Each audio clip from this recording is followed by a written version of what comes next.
its mandate.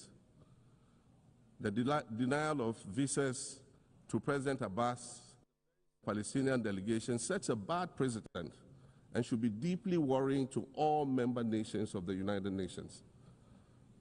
Ghana recognized the state of Palestine in 1988 and supported a two-state solution to the conflict since then.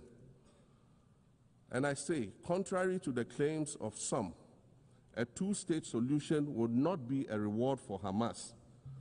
It would rather be a reprieve for the hundreds of thousands of innocent women and children and people who are facing collective punishment and forced starvation for no reason other than the fact that they are Palestinian.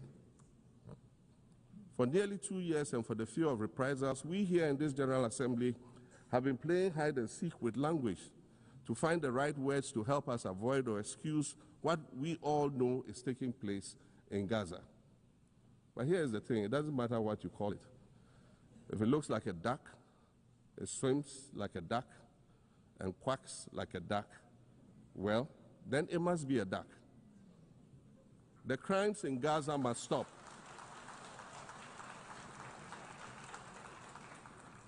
The crimes in Gaza must stop. Madam President, I also want to draw particular attention to the conflict in Sudan, which this body has described as the world's largest humanitarian crisis. 12 million people have had to flee their homes. And when we speak of migration, we refer to the 12 million new Sudanese refugees, whom we as a global community should be willing to assist in much the same way that many member nations readily assisted new refugees coming out of Ukraine. Let's dispense with the euphemisms and dog whistles and speak frankly. It is not a mystery that when leaders of Western nations complain of their migration problems, they are often referring to immigrants from the global south. But many of those immigrants are climate refugees. And interestingly, the global north emits 75% more greenhouse gases than the global south.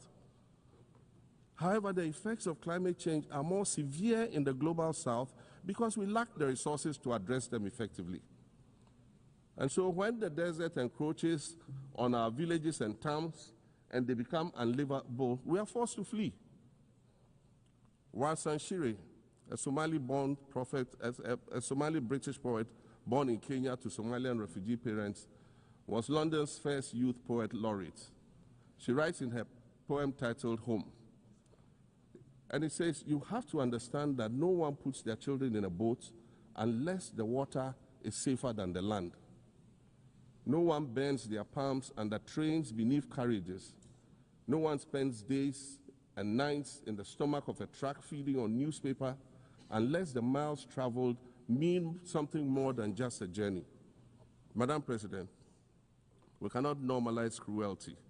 We cannot normalize hatred. We cannot normalize xenophobia and racism. If we're going to tell a story, let's not tell it slant. Let's tell all the truth.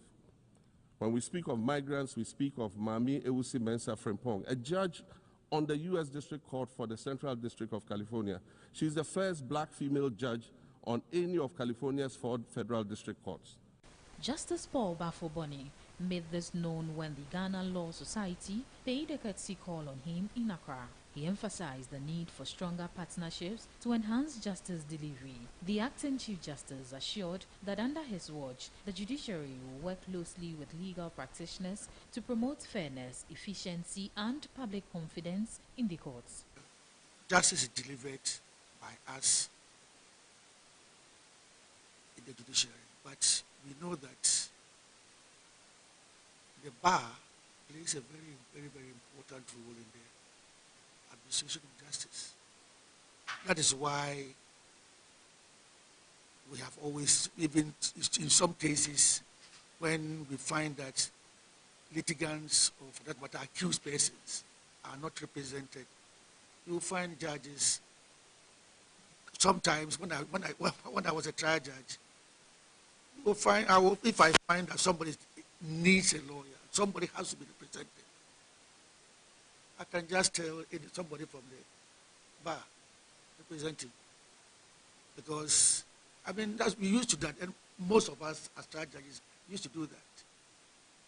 because we recognize the importance of the contributions of lawyers to the administration of justice. On their part, the General Secretary of the Ghana Law Society, lawyer Sam Atukwekwe, pledged their support for reforms aimed at improving the justice system, stressing that collective efforts remain key to strengthening Ghana's democratic governance. As part of the bar, we do everything possible to help deepen democracy and ensure a fair and just administration of justice in this country. And that is why we have come to assure him of our support on his nomination.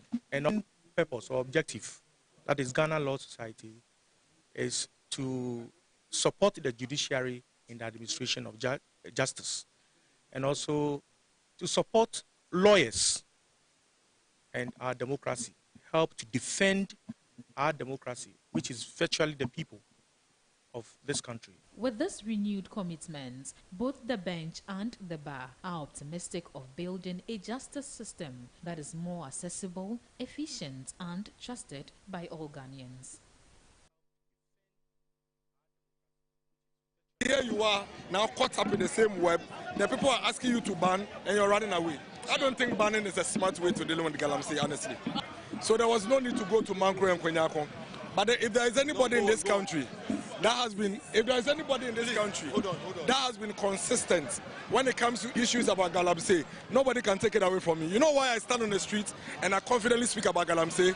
Because there's not a single record of me enabling Galamsey like the NDC did when they were in opposition. I was consistent. I have been consistent. We will present the petition on behalf of the national that's what I'm saying. Of the New Patriotic Party. Our colleagues from the media, the Ghana Police Service. First and foremost, we are grateful that you are here to receive our petition. We would have been happy if the IGP were here in person to receive the petition himself.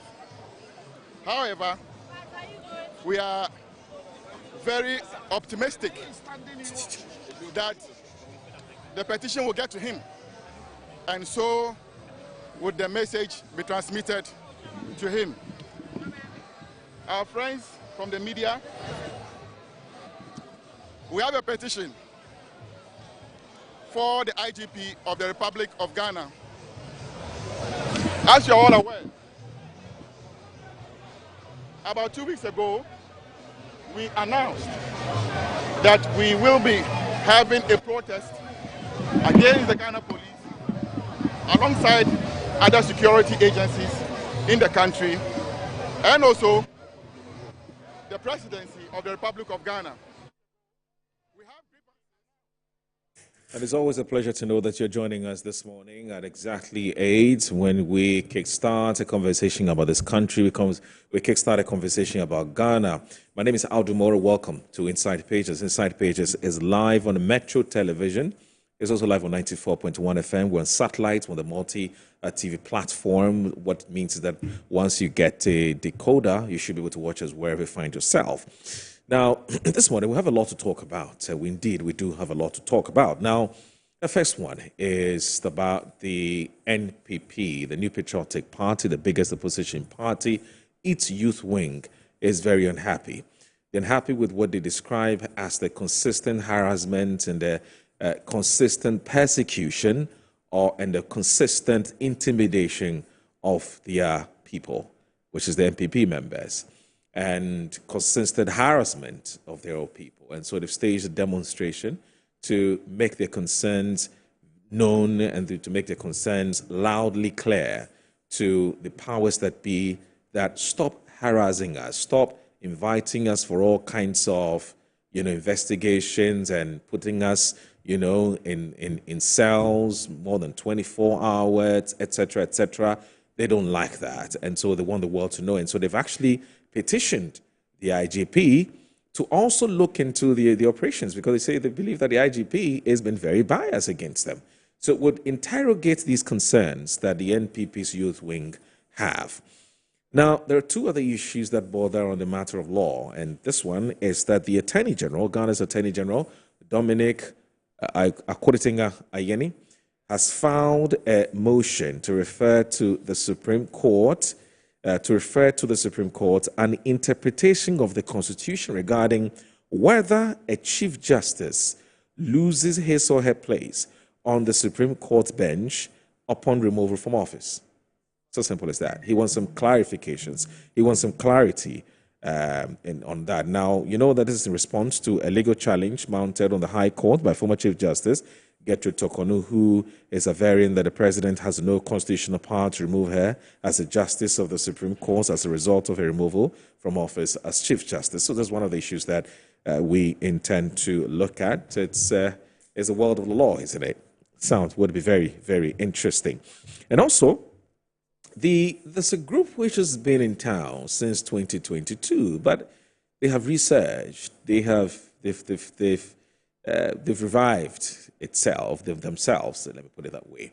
I'm talking about the Ghana Law Society. Out of nowhere, they pop up and they say that they are introducing themselves to the acting Chief Justice and to congratulate the acting Chief Justice for his appointment. But more importantly, there's a suit in court. Okay, so it's 2 in 1. There's a suit in court. The suit has been filed by the MP for North Dai, that's the Honorable Roxing Eche Dafiamakbo. Now, his case is a very simple one. He is saying that our courts, the Supreme Court, should declare that the Ghana Bar Association should not be the de facto organization or association for Ghanaian lawyers, and that it should be made free and fair for persons who want to join other law associations to do that. But not just that, but they should be recognized by the law, by the Constitution. So that's why the Piamakbo is in court. And we're thinking that it will be a very, very interesting matter that many legal practitioners and persons who are interested in matters of the law are actually following to see what the ruling of that would be. So it's a constitutional lawsuit. It has been filed at the Supreme Court by a member of Parliament for South Dai, not North Dai, it's like South Dai. Roxanne Nelson Dapamakbo is and then one is Rotete and the Ghana Law Society. Sounds interesting, doesn't it? Challenging the exclusive constitutional powers granted to the Ghana Bar Association. The suit, which names the Attorney General and the GBA as defendants, seeks to fundamentally reinterpret the status of the Bar Association in Ghana's governance structure. So all these and more coming up. Stay with us. I'll be introducing my guest shortly.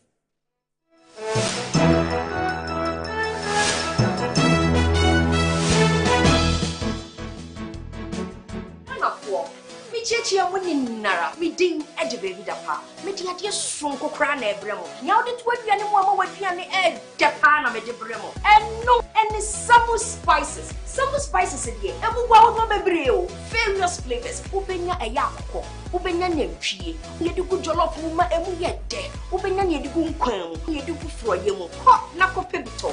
Na Emma with Gianni, and yet dead. When you mean ya, you can your cocoa for Eka. Download your communication to enjoy Uduba, that Samu spices. One in the essence, don't fight. I'm going to get it. Samu spices in a side, daddy so say. Samu spices, Samu spices, Yama chicken. Samu spices. In Sanaka in Ketwa, measure 10 grams. You want chicken, spaghetti, garlic and ginger, stew, and jollof, and the flavors of Bebre. Samu spices, yes, Saka. FDRJ Jadin Kratoyatum. Wabedum, Tamasun. Hey, J. Watch it, na learning. Missy, watch and learn. Makwema Besisia. Abozig. I can say no ya konati and the more drink woman. Hey, but I didn't mean. Oh, sorry. She knew her old dish. Eddie, Dabio, baby womb. Ready? Hey, baby womb. Ah, Eddie, I'll cause some discomfort. Ah. Sorry, uncle, where would the dad? Why your funeral? At your phone for Aerofield Trading. Sorry, it killed them all. No mum share Nanda Daya was a mosquito call as you do woman. Na say spray with them, sir. Chaisima a dronum and sana co dynamo. And Kratoi FDA Ajatum.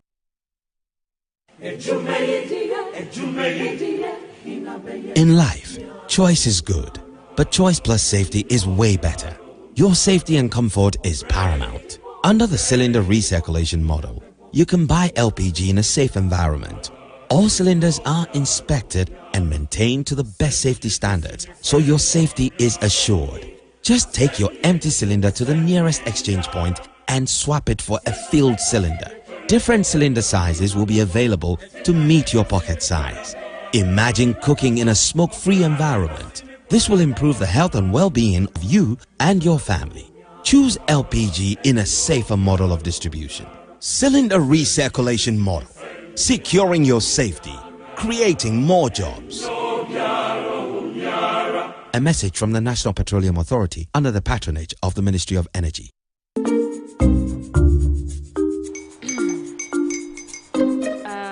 Kwame and his uncle are almost here. Wait a minute. This one too, your friend Kwame. Wait, Kwame. As in the same Kwame again? Yes, Mommy. The second coming. Into all this tension just to reintroduce that broke boy from Kaswa. Why would you deceive the family like this again? Now I understand the whole delay. Troll from Kaswa dear. Why wouldn't he be late? Obey you later. Of course.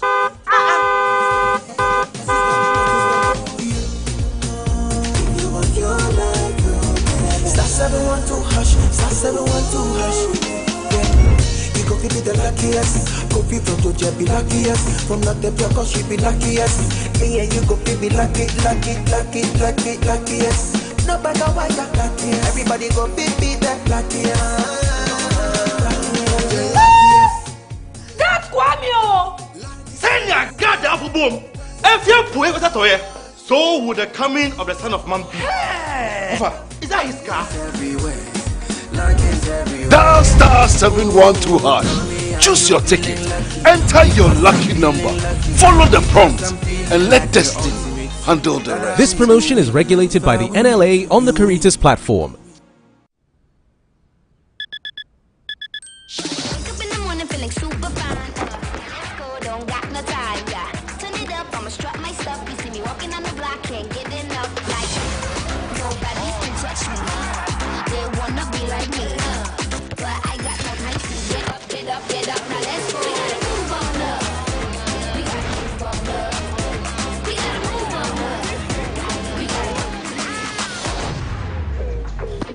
Play me for it's go time. We gotta move on up. We gotta move on up. Call me. We gotta move on up. We gotta move on up. Now let's go. Beautiful. Wow. Decent cross, wasn't going for it. Out towards goal. That's a superb finish.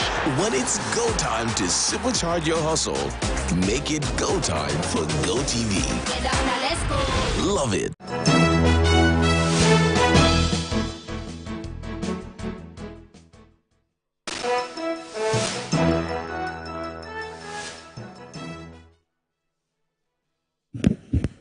All right, this is Inside Pages on Metro Television. This is live on 94.1 FM. My guests are seated. We'll kickstart with a conversation. Now, three of them in the studio. One of them is actually going to join us via Zoom. Something came up, and so this resource person has proposed to join us on Zoom. We don't have a problem with that at all. So joining us, so from my immediate right, I have Ishaq Ibrahim, who is a law lecturer at UPSA, a private legal practitioner, and also a member of the MPP's Legal Directorate. Good morning, sir. Good morning to you. Thank you very much for joining us on the show. My pleasure for having me. And good morning to my colleagues here. Right. And so Nana Alsapo is also with us here. He's a political aide to Alan Chiramanting. Alan Chiramanting is the founder and leader of the Movement for Change. Good morning, sir. Thank you very much for joining us. All right. Wonderful. Oh, sorry, your microphone is actually off. Sorry. Sorry. Yes. Good morning. And then to my colleagues. And as for Ishaq, you know, anytime he travels, I am excited. You know, it's interesting, and perhaps viewers, I'll tell you something that happened off air. So Ishaq was asking Nanaya Sapo, when are you coming back home? And Nanaya Sapo retorted and said, which home? And he says, but you know the home I'm talking about. He says, I don't know which home you had, because the home I know I had It's not the And a same flat home. tikam. And so, if you can show me this home and the home is conducive and represents my values and my norms and things, maybe I'll consider. It was very interesting, but that's just by the by. Let me also say that Abdulaziz Gomda is a private legal practitioner as well. Good morning, sir. Thank you very much for joining us on the show. Yeah, right. Right. Oh, sorry, your microphone. Just get a bit closer so that our viewers can hear you more clearly. Good morning to you and your viewers. All right. It's a pleasure to be here to also share my thoughts on. Okay. Now, Gomda is we call him a shy guy. We had to do a lot to bring him to the studio this morning. This is a chap who we're talking to, and we appreciate how much law he knows. Unfortunately, he's not that media friendly. But now he tells me that that will change. And so he started with us here on Metro TV, and we're hoping that's going to be first of many to come.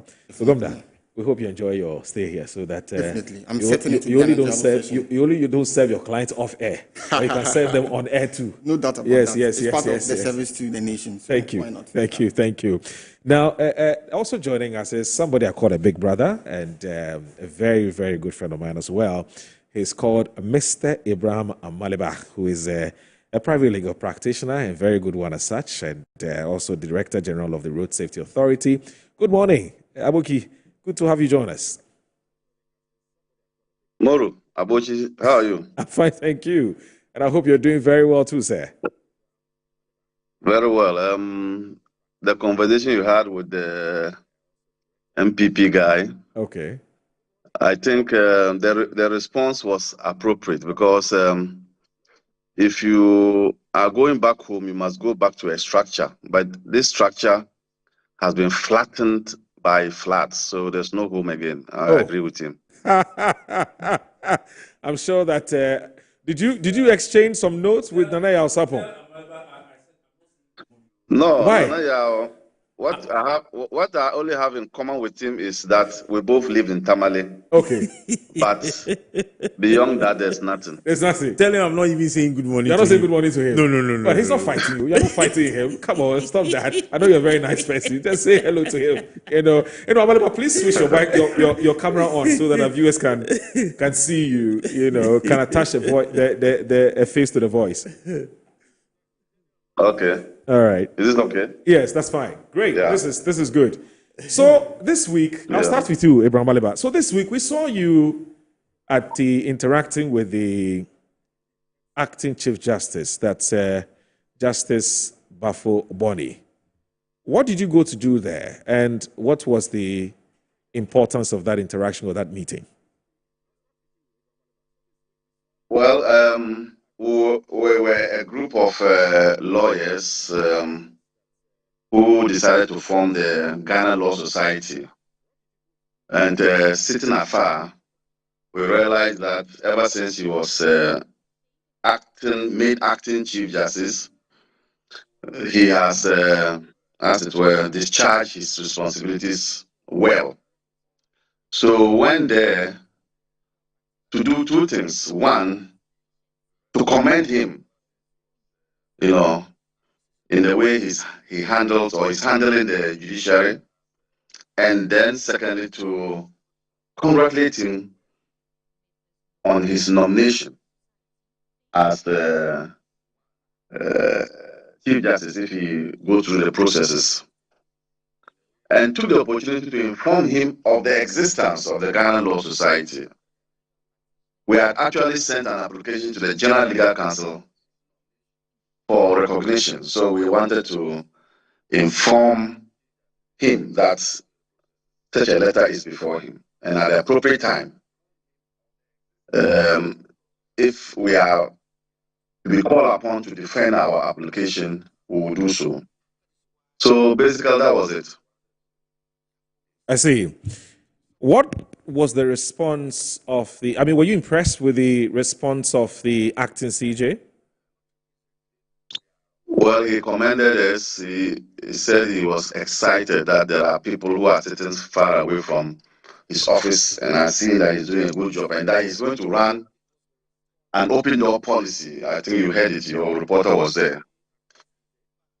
He then said that for they judges, what they see standing before them are lawyers who are qualified to practice. They don't care whether the cat is black or white, provided it can catch mice. So they don't care whether you are Ghana Bar Association, you are General Legal Counsel, or you are whatever. For them, when they are sitting in courts, what they are interested in is for lawyers to be there to represent their clients. So that was his response. What kind of recognition does the Ghana Law Society want? You may be aware that as part of the processes, we have actually we've registered with the Registrar General, that's the Register of Companies, and we have also registered our association with the professional bodies. You know, there's always a registration for professional bodies, so lawyers, doctors, engineers, architects. So we have registered with that organization too, or we've gone through that process. And so the next step is the one I just spoke about, applying to the General Legal Counsel to be recognized as a bar, that is to say, a group of lawyers who have been identified with the General Legal Ghana Law Society. It's a process that you must go through to be recognized by the General Legal Counsel, and that application is before them. How different is the Ghana Law Society from the Ghana Bar Association?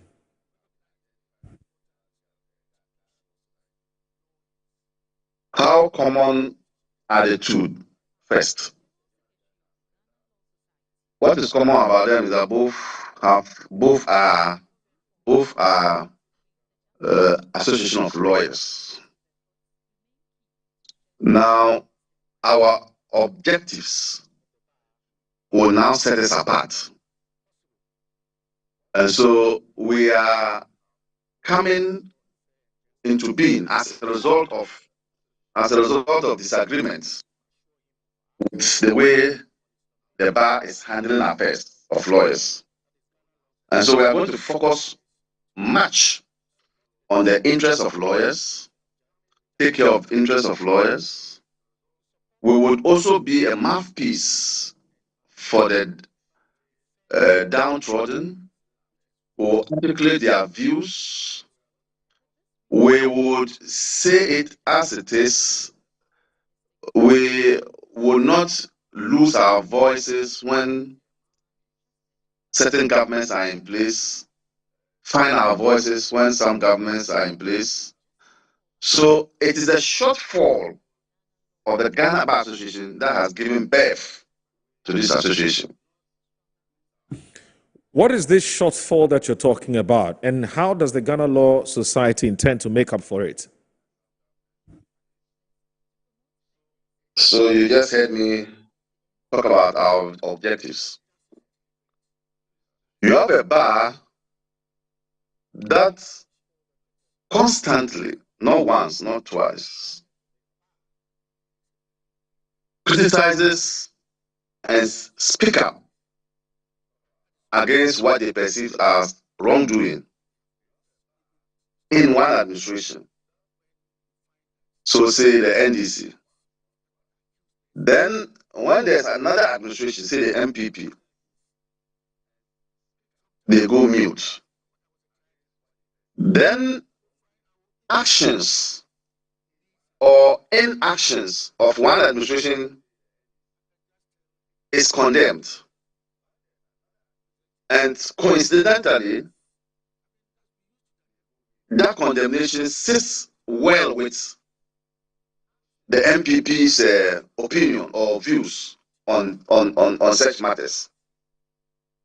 We think that the bar is not supposed to align itself with any institution of state. We think that the bar must protect the independence of the judiciary. We think that the bar must be forthright, say it as it is. We've seen other bars in other countries that have been frontal in condemning human rights abuses, in condemning actions that are unacceptable.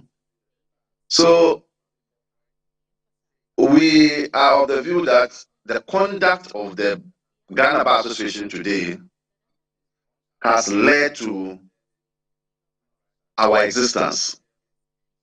We have complaints several times. They've been hearing us, but they dismiss us. They say they have not brought anything to their attention. But if you have some of your members criticizing you openly and drawing your attention to some wrongdoings, leadership of Bar should be interested in the concerns of those people. But they always feel that we are in the minority. And I always tell them that if the minority rights in company law are supposed to be respected. So there are more, but these are some of the things that we're talking about. I see. Now, you are criticizing the Ghana Bar Association for its bias against certain persons. And you have gone ahead to say that the Ghana Bar Association appears to only find its voice when a certain political tradition is in power. You are also a politician, beyond you being a very good lawyer as such. I mean, I don't think there's any doubt about that at all. You are NDC. I'm looking at the persons who formed the Ghana Law Society, many of whom I know are also NDC. Optics matter in politics. Perception matter in politics. Doesn't the Ghana Law Society also come across as, doesn't this position the Ghana Law Society as a group of NDC lawyers who have come together to simply rival the GBA? How do you respond to any person who says that? Reality also matters in politics. So if the Ghana Law Society is up and running and begins to mimic the Ghana Bar Association, then your optics will find place. But if we are up and running and we engage in our acts, which suggests that the sword that we wield cut on both sides. You know the Nankwase knife, the butcher's knife, cuts on both sides.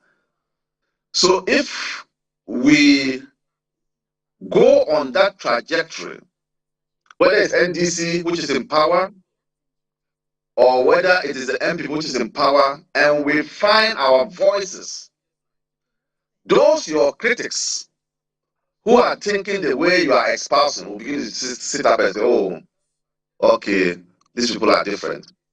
So wait for the reality. Wait for our actions when we are fully accepted. That is where you can now judge us. But this full acceptance that you so much want, or you are clamoring for, may not happen because the 1992 Constitution recognizes Ghana Bar Association. I mean, it does not, which is a single private association, monopolistic in nature.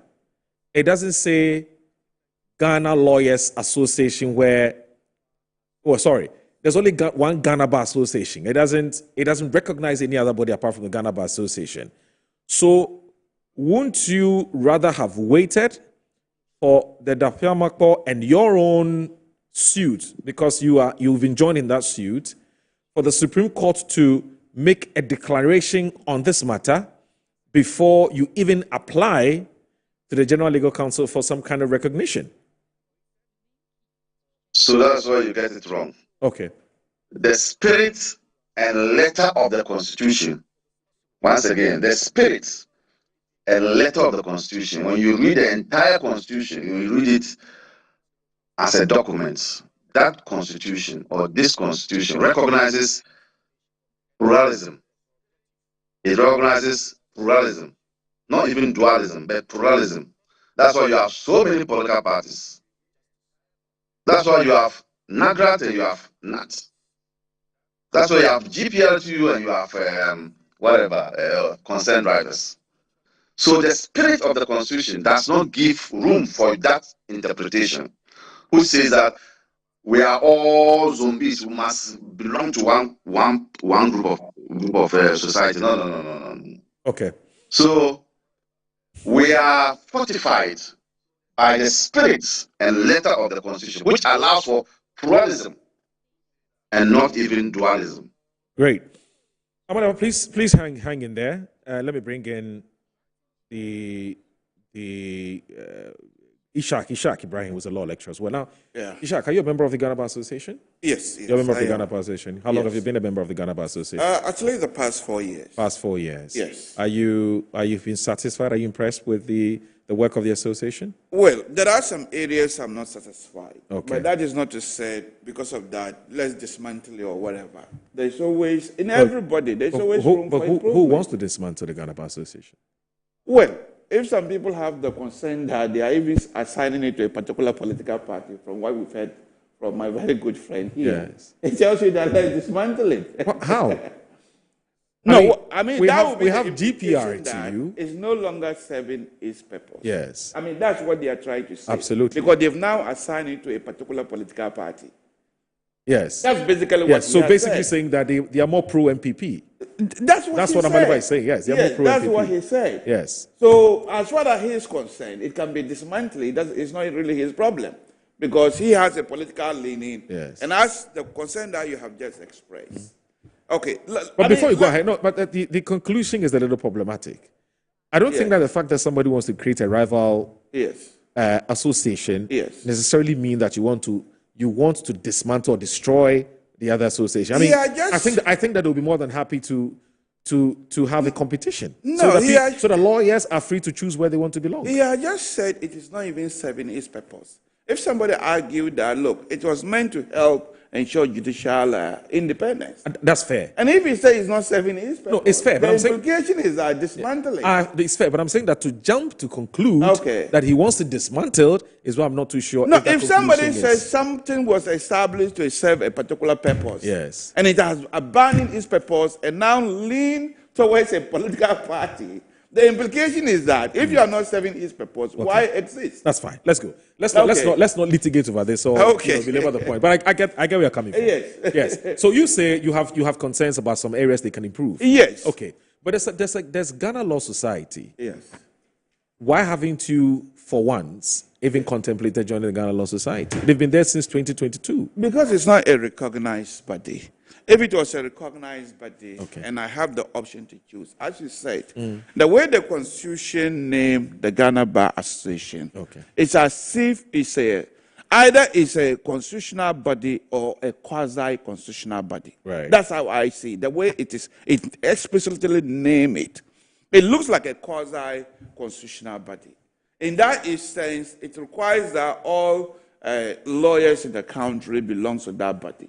And the way, when we are renewing our practicing license, the way the two of them link it up, it's as if it's a requirement that you ought to belong to both. Though some people insist that you can actually renew without actually belonging to the bar association. Okay. And when the members of the Ghana Society of Law met the CJ, the CJ comments seem to suggest that regardless of whether you belong to such association or not, all that they want to see is a lawyer who is licensed standing before them. And that is why some people think the comment might be inappropriate because a case is already coming to you to make this decision. And if you make comments of this nature, would you be the right person to empanel the judges who will be hearing the case? In this particular instance, I don't see anything problem with it because a case law have already established that.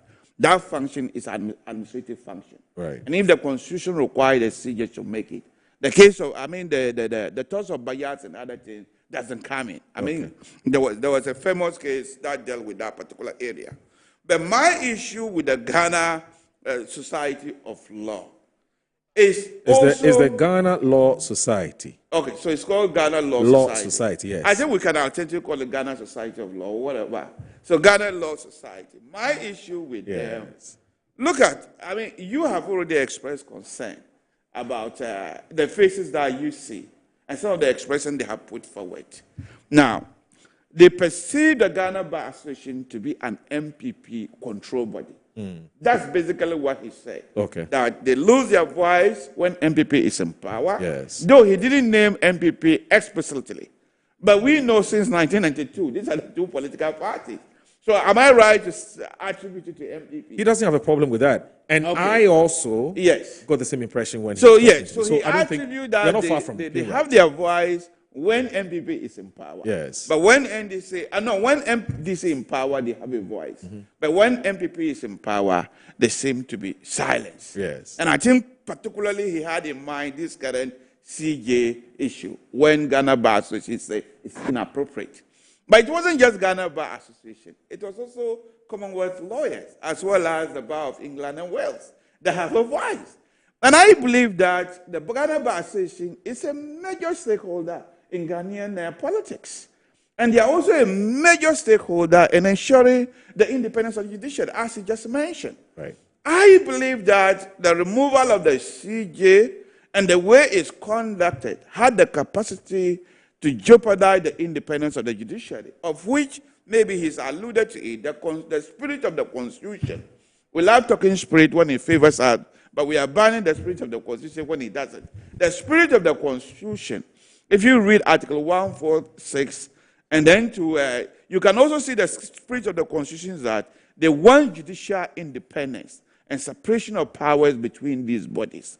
And that if a president has been given some executive power to exercise, it should not be exercised lightly. It should be exercised having in mind the spirit of the Constitution requires separation of powers and judicial independence. So them setting up this body, I don't think it will help with the judicial independence of the country. It will further polarize issues. Okay. Because now they are saying that Ghana Bar Association belongs to the NPP. They are going to set up a new system. Supposedly, this is for NDC. So if the law profession... The system has already been... The So system if has the been around laws- since 2022. Yes. Yes. But if the lawyers in the country is sharply divided, Yes. as this is an NDC association and this is MPP association, are you improving the system or you are dismantling the system? Okay. I believe that it can undermine our democracy. Okay. If I were them, if you have this concern, why don't you run for the leadership of the Ghana Bar Association and reform it? Right. That is what you do. Okay. You don't run away, you stay to fight and change the system for the better. All right. Let me come to Nana Asapo. I'll bring you in, Abdulaziz Gomda, because you are a neutral person, and so you would put all of that in perspective for us. Nana Asapo, he's a politician, and Amalaba is a politician as well. Research Gomda well. Gomda is not a neutral person. But unfortunately, he can't be a neutral person. He's not a neutral person. Not even the fact that he's an NDC, but he's a lawyer. No, he said he's a neutral person. The word neutral is what I want to take help. I also want to take the word neutral. He's not neutral. I want to take out neutral on legal grounds. Right. He can't be a neutral When it comes to person matters of law. yes, he's a lawyer. You always have a and he position. would have a biased stand. Okay. Because, But politically, he's not neutral. but we are either. not dealing That politics one here. has We to are take it talking out. about legal matters. Okay, that's fine. Yeah, all right. So I am the neutral one here. Okay. I am not a lawyer. I am going to speak for the masses. I'm A speaking neutral for with the small caps. Oh, of course. He's only a member of a movement, not a political party. All right. But you see, Yes. interestingly, if you bring this topic up, the first question that every layman would ask is the lay definition of what an association is. So you would define an association as a group of people of a common interest or pursuing a common interest. And interestingly, our Constitution 1992 has also given us some level of understanding.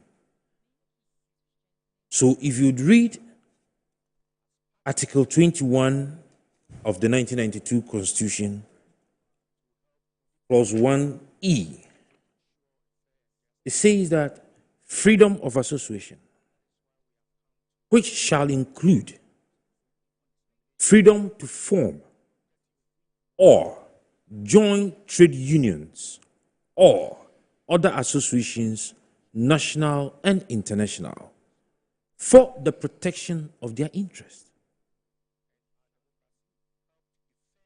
So, the group of lawyers have an interest. And the Constitution 1992 gives them the right to form or establish an association to protect their interest. So it is their fundamental right per our Constitution. Once they go through the legal and laid down processes of establishing an association, registering with the Registrar General, having their objectives, having their constitution, going through the process of the one that has to do with the Ghana Legal Council, which is the umbrella body. I have been on this issue and on this matter many years ago, which is that we have allowed the Ghana Bar Association too much room, too much space to do whatever they want to do. The monopoly of the association is unprecedented. They think they are untouchable. But Ishak says that can be fixed. And let me tell you, it can't be fixed. Take up a leadership position. It can't be fixed. That is what is happening in the MPP. It can't be fixed. When the structures are broken, leadership cannot fix the structures. Why? Because the structures are gone. You are in this country when Gregory Afoko was thrown in jail. The family of Afoko wrote to Ghana Bar Association, called the president and their general secretary and asked them if they ever responded to Gregory. Let your producer call them. A gentleman who was granted bail by a court of competent jurisdiction, denied bail after meeting all bail conditions by the police. They never responded. Why? Because they had no interest. But one of the purposes of the Bar Association is to ensure justice in the judicial system. So that when you and I who do not understand law are being cheated by the law, because you see, the judiciary is the only safe house we got. So if we do not understand or we are being cheated, I'm choosing my words correctly, the Ghana Bar comes in. If the lawyers are misbehaving, they come in. If the lawyers are not doing well, it is also a welfare association, they come in. Is that what they are doing? Did you notice the double standard of the association when it came to the removal of the Chief Justice?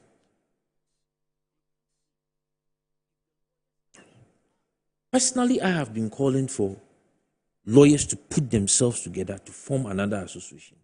So you're happy to see what's happening? I am extremely excited. It would bring in efficiency. It will reduce the monopoly and the powers. And in fact, it is, the time is now.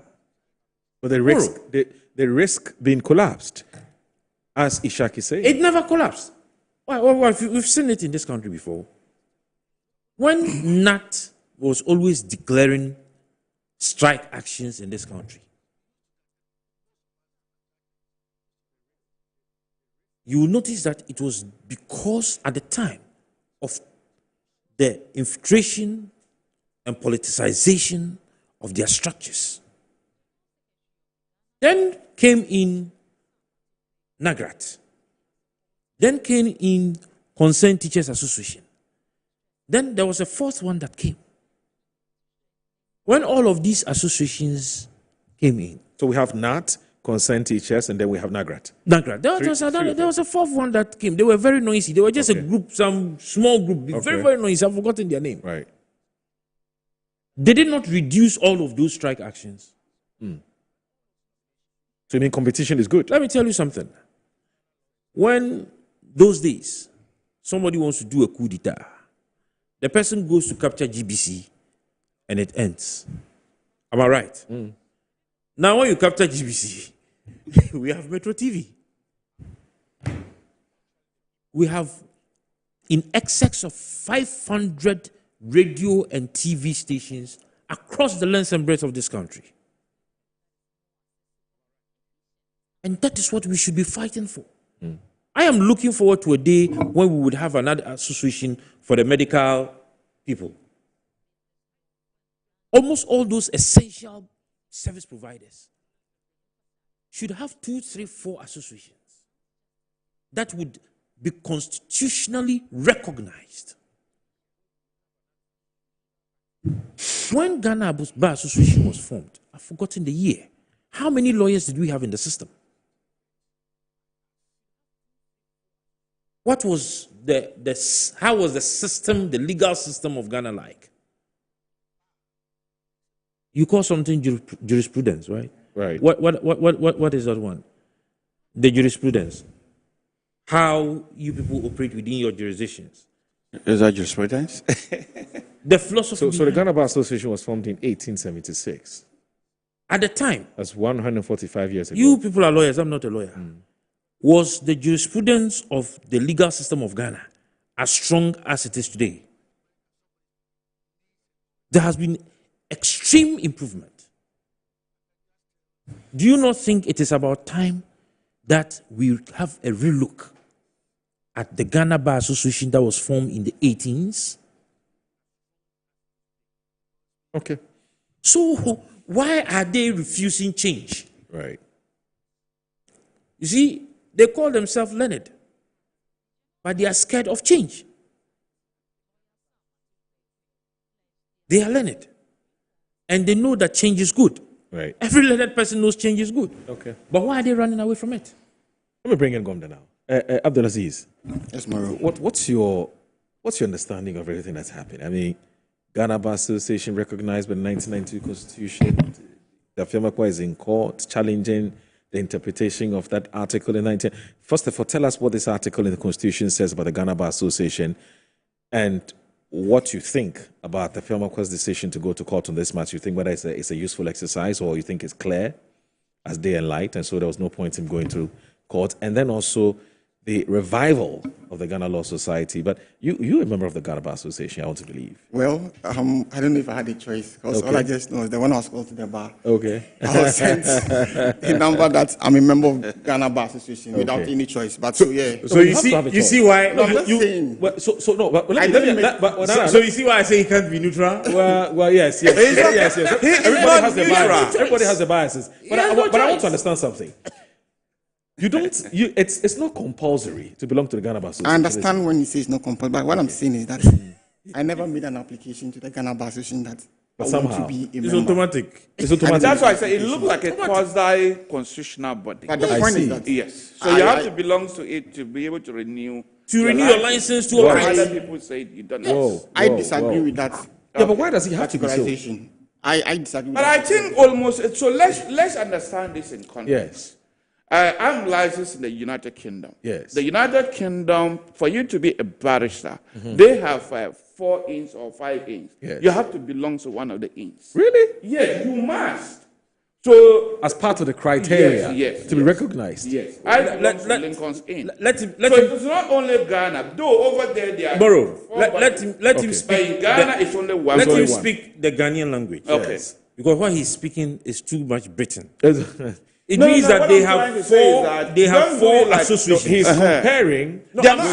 He's comparing with what he believes is best practice. What I'm saying is that we call ours association. Yes. So the shadow of what we are talking Yes. about is It's what the he has in ins. the UK. Yeah, the inn is that like has four. An association. You must belong before you can. And you have how many? How Four. many ins? Four. I think there are four. The four Lincoln's associations. in Grace in Middle Is he Temple, complaining? But and Inner Temple. none of these ins has collapsed. Lincoln's is more than 300 years old. Yeah, but we can get there, can't we? No, but what we are saying is that, look, I am not against having another association. Yes. But if it is a quasi-judicial, if it is a quasi-statutory body, Yes. a constitutional body, then you seek for the amendment of the constitution. Yeah, but that's why the Kwame is in court. No, he is seeking for interpretation. That the name Ghana Bar Association should be reinterpreted to mean any association of lawyers. That's true. Yes. That's true. So not change it, but reinterpretation to include them. Okay, that's fine. All right. So, Gopta, what are your thoughts? What's been going through your mind? Okay. So before I share my substantive thoughts, I just want to address something quickly. I disagree with the categorization of the Ghana Bar Association as a constitutional body. Really? Or a quasi-constitutional body, as my brother seeks to suggest. And what are your reasons? The reason being that it is not a creature or a creation of statute or a constitution. Okay. It is a voluntary organization registered under the laws of Ghana like any other voluntary organization. Right. So being a voluntary organization and a body corporate, it has been incorporated under our company's law, most likely as a company limited by guarantee. Okay. Also being a professional body has also been registered under the Professional Bodies Registration Act. Yeah. The only reason we find it in the Constitution is that, of course, our framers of the Constitution were mindful of the fact that lawyers are major stakeholders in governance and democracy, as well as enforcement of the Constitution. Right. So they provided or made a provision for lawyers to be actively involved in the democratic framework and governance of this country. So it's not like the Constitution says that by this article, the Ghana Bar Association has been created. So it makes room for certain representations on constitutional and statutory bodies. And as part of those representations, the Ghana Bar Association would appoint a representative to represent the interests of lawyers as stakeholders. Okay. That's the extent to which the Constitution makes reference to the Ghana Bar Association. Right. Now, the challenge is that at the time of the making of the Constitution, we only had one Ghana Bar Association. Okay. We only had one Ghana Bar Association. So it only made sense that by meaning Ghana Bar Association, the framers of the Constitution were referring to the existing Ghana Bar Association at the time of the promulgation of the Constitution.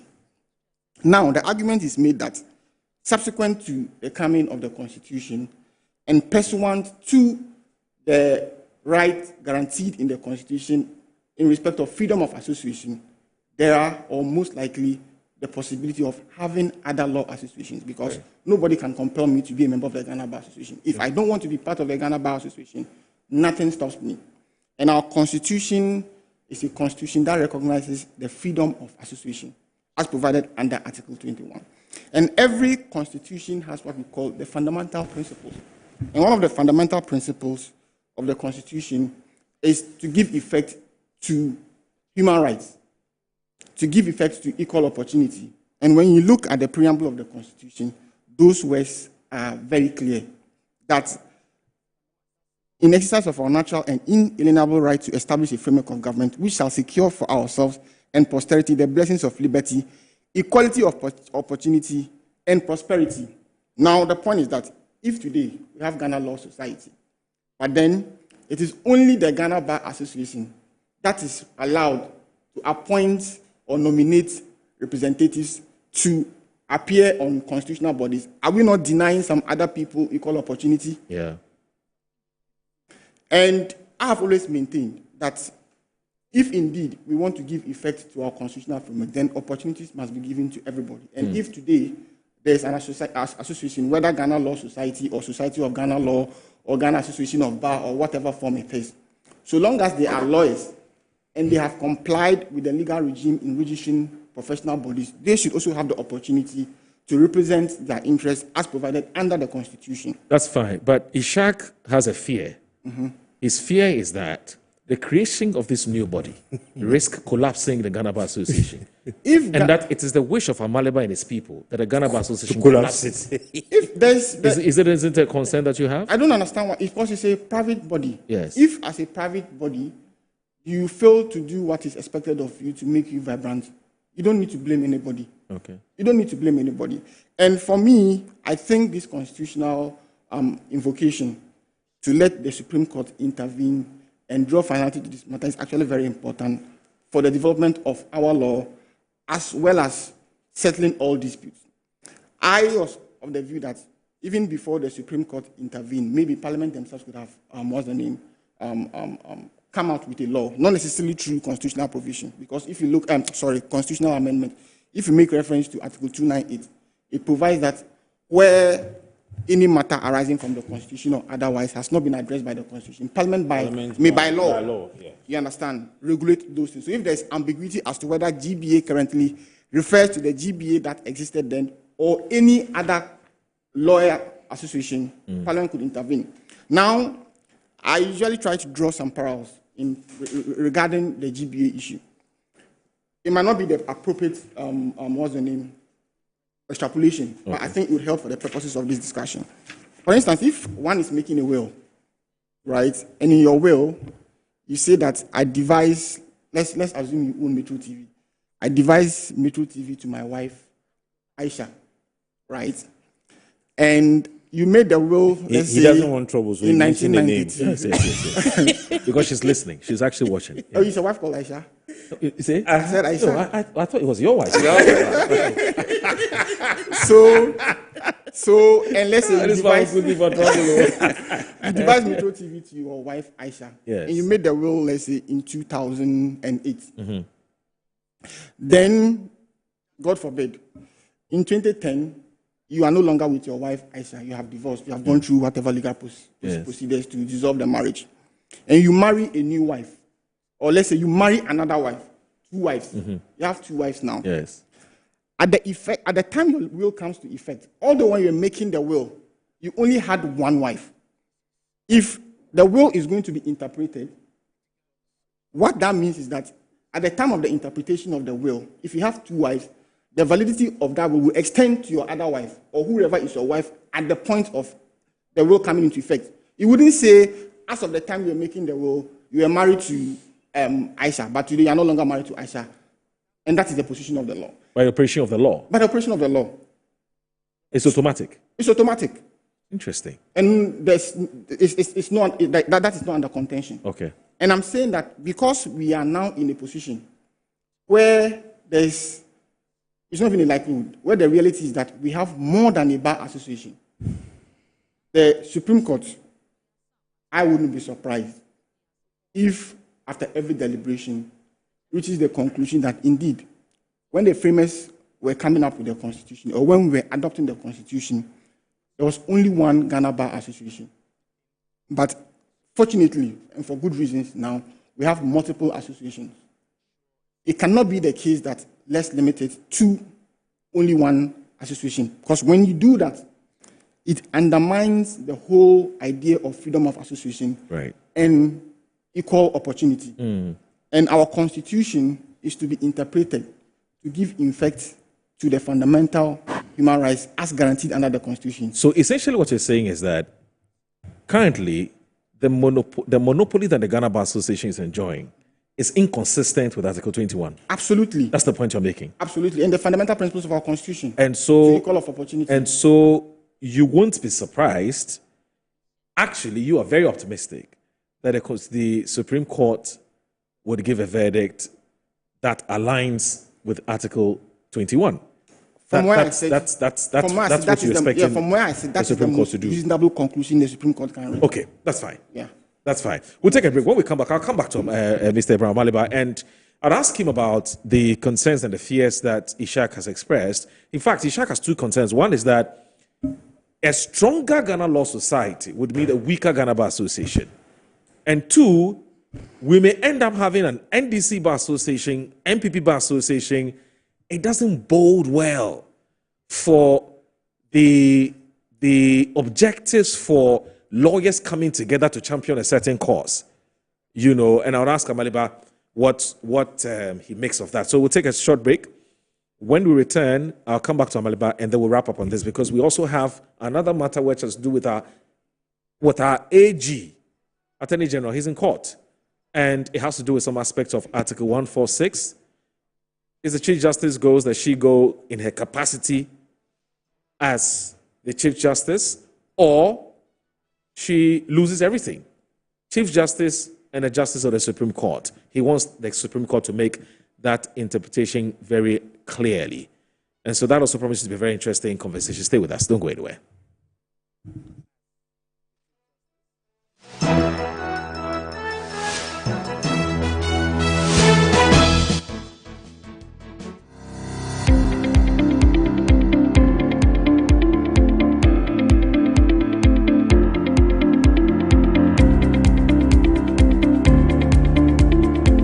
Ebusiafo ye mama kwaba eba Children's Palace.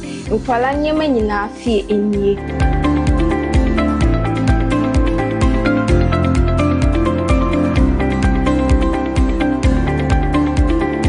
Yonkwala ntade mani mema nyina ntare nyina wase. Yonkwala shoes, yonkwala duane, yonkwala wipes, yonkwala diapers, yonkwala toys, baby coat. In fact, bibia opama omanyina obenye biwa ase.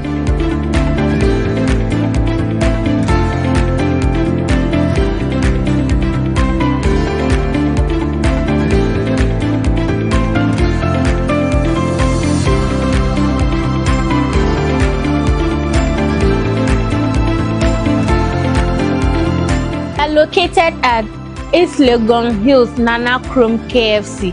Contact us on 059-6377-172. Children's Palace. Happy children, happy fashion. See you soon. Bye-bye.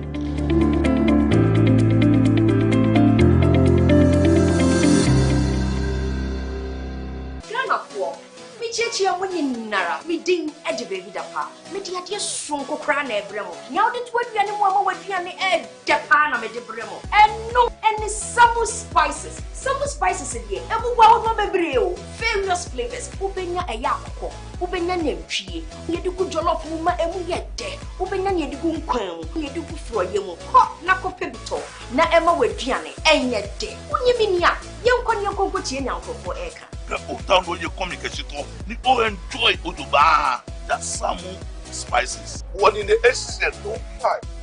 I think it Dariaga. Samu spices in a BTA daddy so say. Samu spices. Mun Samu. Samu spices. Nyama chicken. Samu spices. Nsaka in Ketwa, measure 10 grams. Your chicken, spaghetti, garlic and ginger, stew, can jollof, and the flavors of food will be brave. Samu spices, yes, Saka. FDAJ judging crato yatum.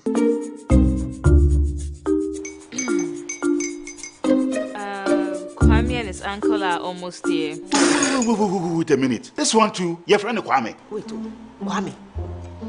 As in the same Kwame again. Yes, mommy. The second coming. Into all this tension, just to reintroduce that broke boy from Kaswa. Why would you deceive the family like this again? Now I understand the whole delay. Troll from Kaswa. Why wouldn't he be late? Obeying later. Of course.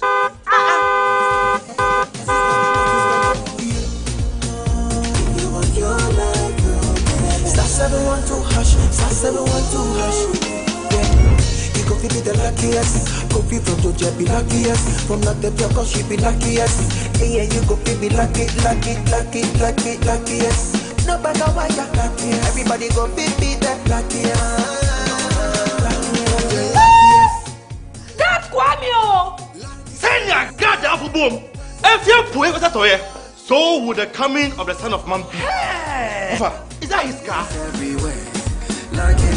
Dial star 712 hash. Choose your ticket. Enter your lucky number. Follow the prompts and let destiny handle the rest. This promotion is regulated by the NLA on the Caritas platform. You've seen nothing yet. This Big Brother Naija Season 10. It's 10 times the drama, 10 times the rivalry, and 10 times the game. This is certified. No zero, no minus. Big Brother Naija Season 10. Showing 24/7 on DSTV and on GoTV. Gold sponsor, Guinness.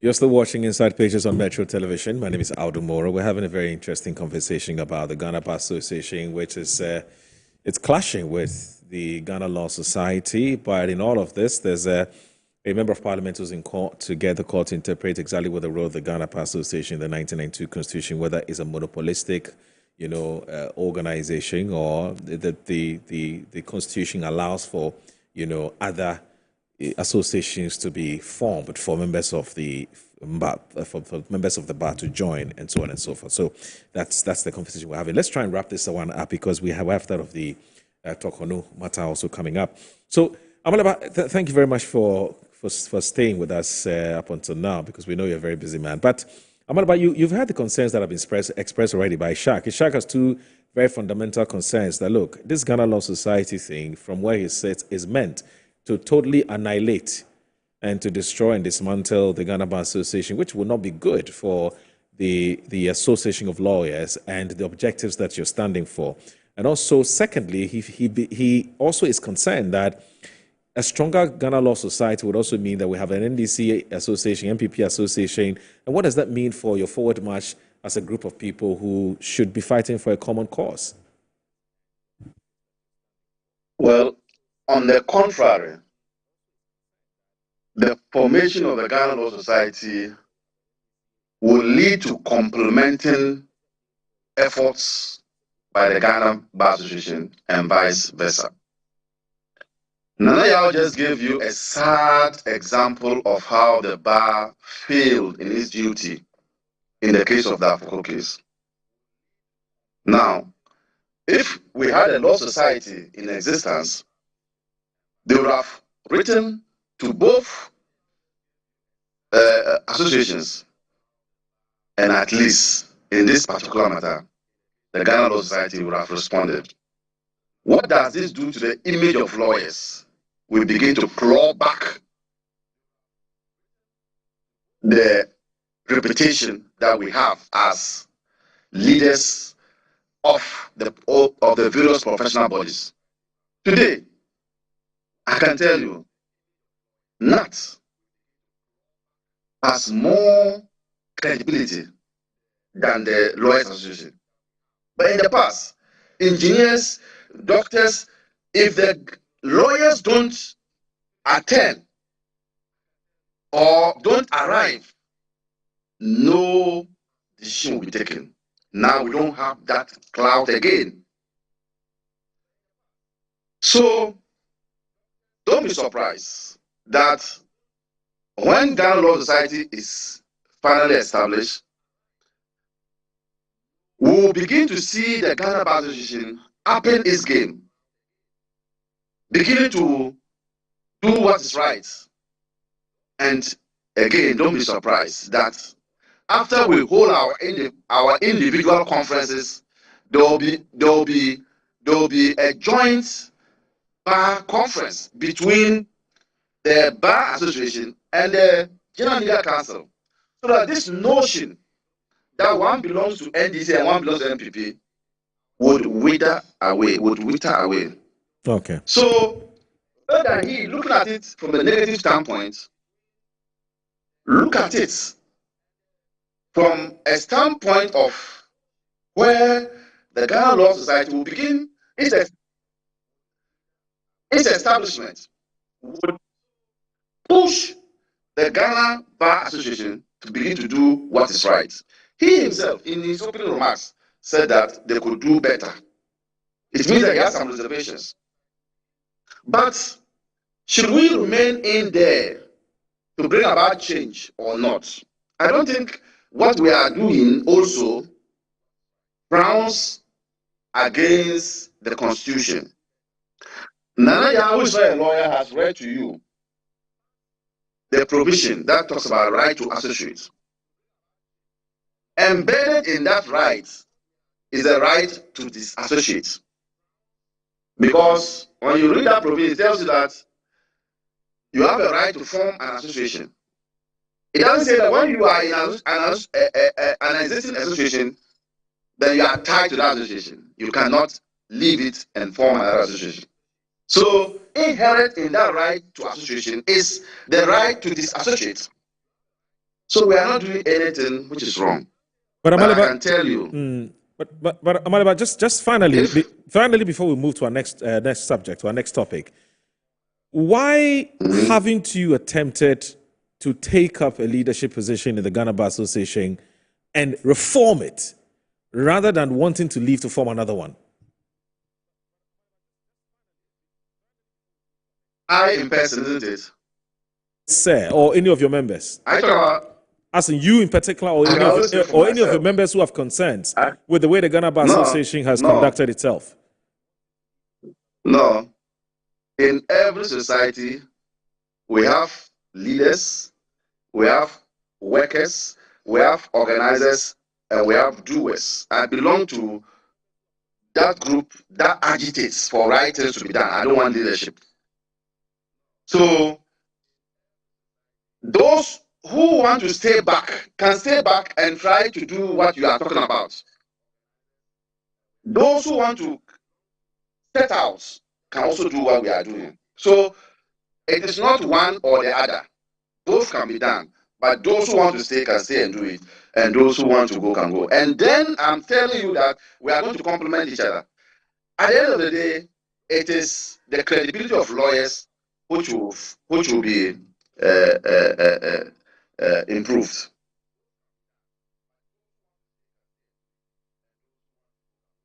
All right. So I guess that would end the conversation here and move to a second topic, which also borders on matters of law. And this one has to do with Article 146. We've been having this conversation about 146 and what some have described as their fault lines in Article 146, or the inadequacies of Article 146, which we're told a group of experts led by Professor H. Kwesi Prempeh are looking at. In fact, 2 days ago, they met with the Acting Chief Justice and some other judges. I think I saw Gabriel Scott Poamang also there. They're seriously looking at Article 146 and how to strengthen it and make it better. And so it is no surprise that this matter is up.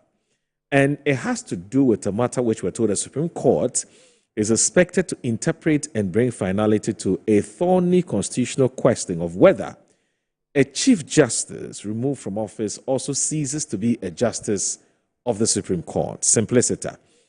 Now, a constitutional interpretation has been triggered by the Attorney General, who has filed an application for constitutional reference to the Supreme Court in a case at the High Court in which the immediate past Chief Justice, Justice Gertrude Saki Tokonu, is challenging her removal as a Justice of the Supreme Court by President Mahama after she was removed as the CJ following a recommendation by a committee that found her culpable of misconduct. Now, the application, which is expected to be moved by the Deputy AG, Dr. Justice Remsai, is praying the High Court to basically refer 3 questions to the Supreme Court for constitutional interpretation. Now, these are the questions. 1, whether a person may retain his or her previous judicial office, if any, upon the appointment to the office of the Chief Justice. That's 1. 2, whether the Chief Justice's membership of the Supreme Court of Judicature is ex officio the office of Chief Justice. And 3, whether a person may retain his or her membership of the Superior Court of Judicature upon removal from office of the Chief Justice. So, and some constitutional references have been cited in the application. We don't want to bore you with all of that. So let me, since Amaliba is here with us, Amaliba will just do his because he's a busy man. Once he's done with his submission and he wants to leave us, we would appreciate that. That would be fine. If he wants to also stay till 10, we would also be more than happy to have him stay with us. But Amaliba, let me pick your thoughts on this. Now, this is not you as a member of the Ghana Law Society. This is you as a private legal practitioner, and also a staunch member and a stalwart of the NDC. Amaliba, what do you make of this move by the Attorney General? Do you think it's a good move? And how does this serve us?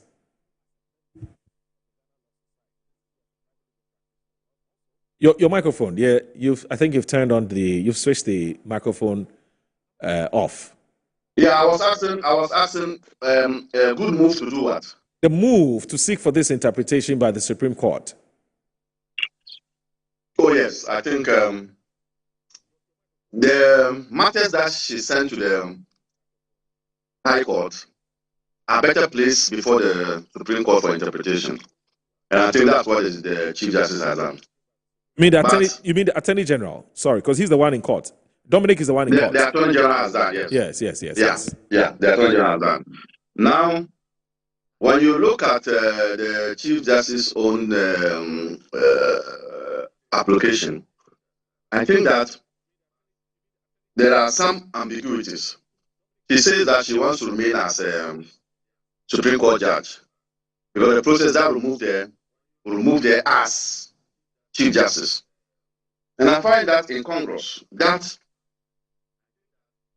the same offense that would make you to be removed as a Chief Justice is what will also remove you as a Supreme Court judge. That same offense, that same stated misbehavior can remove you as a Chief Justice and remove you as a Supreme Court judge. And your argument is that because the petitions were related to your role as a Chief Justice, you must be allowed to remain as a Supreme Court judge. But you have been found to be unfit to be a Chief Justice, which is the same crime. If you had committed it just because you were only a Supreme Court judge, would have also led you to the same conclusion.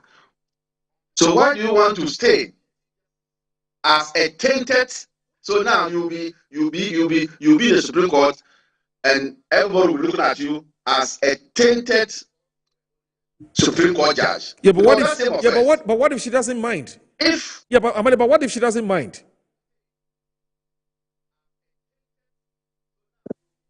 It's not about her. Okay. It's about the integrity of the justice delivery system. Okay. It's about the fact that justice strives on the confidence of the people. It's not about her. Okay. So, and the only reason why there are two ways of removing a Chief Justice and then an ordinary Supreme Court judge is because you can't be a judge in your own cause. So, in her case, the petition will not be referred to she herself.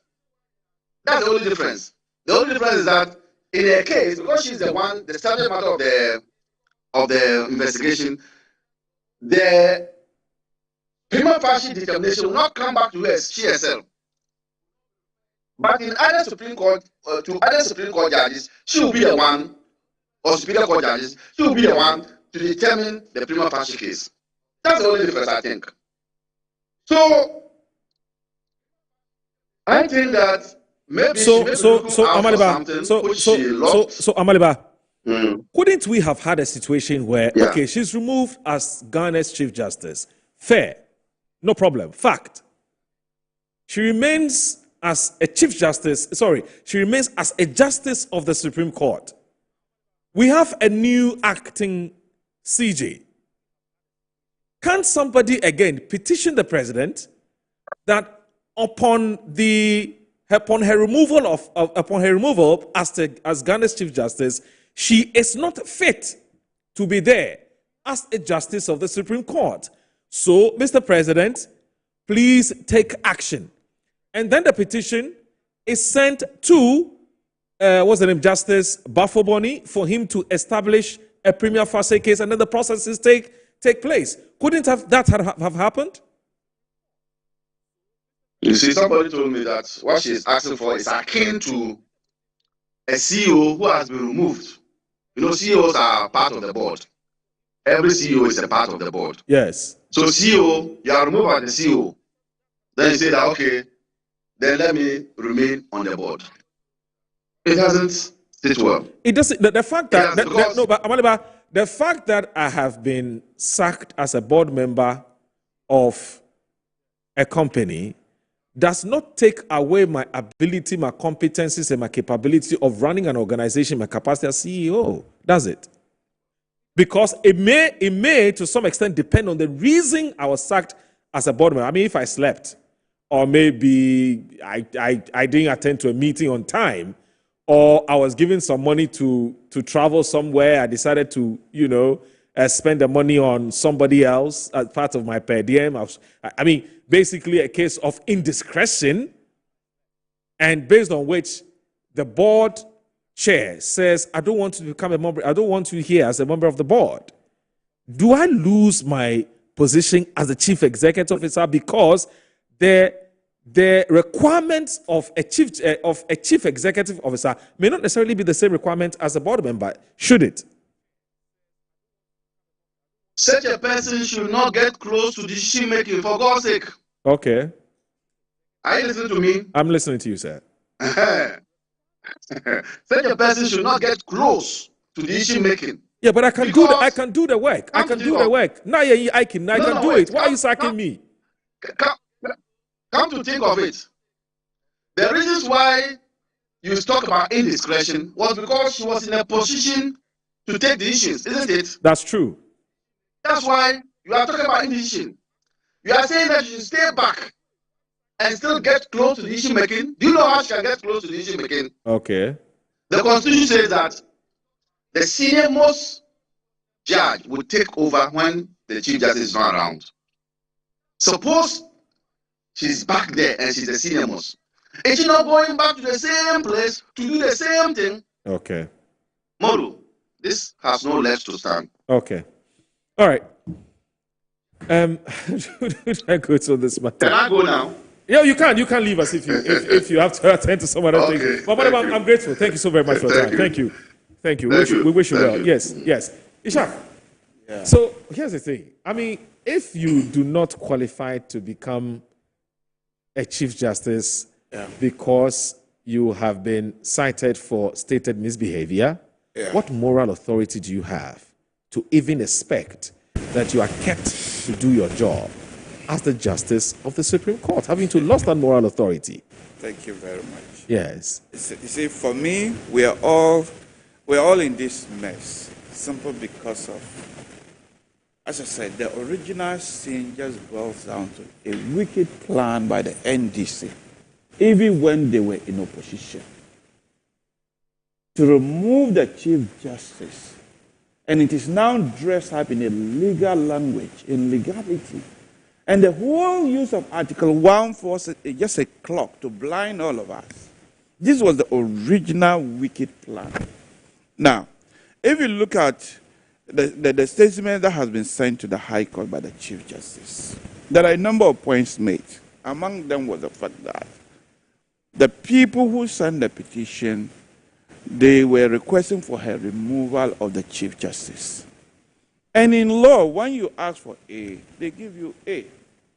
They don't add A or B or C. So the finding of the committee said she can be removed as a Chief Justice. But when the president signed the warrant, the president was not only removing her as a Chief Justice, they were also removing her from the justices of the Supreme Court. And why did she take it to the High Court? She said the president has exceeded his powers. And there were also human rights breaches. And the right forum was the High Court. And then we have precedents that have demonstrated that if there's issues of interpretation, so some people said the right forum should be in the Supreme Court because there is an interpretation whether Article 146 will also allow for her to be removed as a Chief Justice, of which some people believe it is unclear. So now, you mean to be removed as a justice, not just Chief Justice. Yes, not just the Chief Justice, but also as the Justice of the Supreme Court. Yeah. So the Attorney General is more or less jumping the gun, because if there was issue for interpretation, the High Court would have done it. For me, I don't have problem with any interpretation being in place. For me, I see the Chief Justice case to be good for a number of reasons. One is, if indeed Article 146 is not clear, and if the High Court was referring for interpretation before they could hear her case, or now that the Attorney General have done it, as my good friend here was struggling to explain the jurisprudence, it will help develop our jurisprudence very clearly. Because Constitution, if you read legal theory, jurisprudence, Professor Hart said that constitutions and human rights law are made in open textures. What it simply means is that they are skeletals. There's no enough meat in it. It's the interpretation that adds enough meat to those particular things. So interpretation is good for all of us. Okay. So that we can develop our jurisprudence further. How about those who The say... second good reason why I think the Chief Justice is right to go over there is that you could see from Amalaba, there's a misrepresentation. When she's asking for this particular right, she's not necessarily wants to sit on the bench. If I were her, I wouldn't go and sit on the bench. But in law, one of the remedies is vindication. So with vindication, you don't have to do anything about that right, but just to say that I am right. Do you understand that? So it doesn't have to be a concrete remedy like, okay, you can go and sit in the bench, of which I believe she doesn't want to sit in the bench. You're suggesting that the Chief Justice just wants to her rights. She just wants to prove a point. Yes, to vindicate her rights. Let me read this to you, because there are some who say Yes. this matter is an open and shut case. It's settled. Okay. It is not subject to any kind of interpretation or debate. Yes. Let me read these two opinions that have been expressed by some justices of the Supreme Court. In fact, I've Okay. heard some people say it's an arbiter, and so it's not a very it's an arbiter which is not very material. It's not very it's not very that's the word I'm looking for. It's not very significant. Okay. Now some say it's very significant to the ratio. How do you lawyers call it? On the ratio itself, which is it's obiter statement. Good, it's an obiter statement. Okay. Which may not necessarily be materialistic. And I should have helped him very quickly. You and I lost it. So it should not be material Yes. to the ratio. Right? Okay. Yes. Because of it's him, I want to start law school. Yeah, I It's want a to start law passing school. statement. It's a passing statement. So Yes. let me read these two passing statements. Okay. You know. So this one is from Yes. Justice Gwega. Yes. It's the Ghana Bar Association versus Attorney General, Yes. 1995-1996. And it Yes. says, without minting words, the ultimate result this action is intended to achieve for the plaintiff is the removal of the second defendant as Chief Justice of Ghana. Yes. And as a fallout, Okay. a judge of the Supreme Court, Yes. the substratum Yes. of the plaintiff's case, as we have stated earlier, is that the second defendant is not a man of high moral character Yes. and proven integrity to the chief, to be the Chief Justice ipso Yes. facto, which is Yes. by in itself, right? Or by itself. Yes. A judge of the Supreme Court, since the qualifications are admittedly the same. 4, if the second defendant is disqualified from occupying the post of Chief Justice on grounds of lack of integrity, I, Kwega, do not see how he can continue to be a judge of the Supreme Court. Yes. That's from Kwega. Yes. Now listen to Amadou Tanko. Amadou Tanko's is just very recent. It's 28th May 2025, where the Tokoni went to court to get the case, how do you call it, thrown away.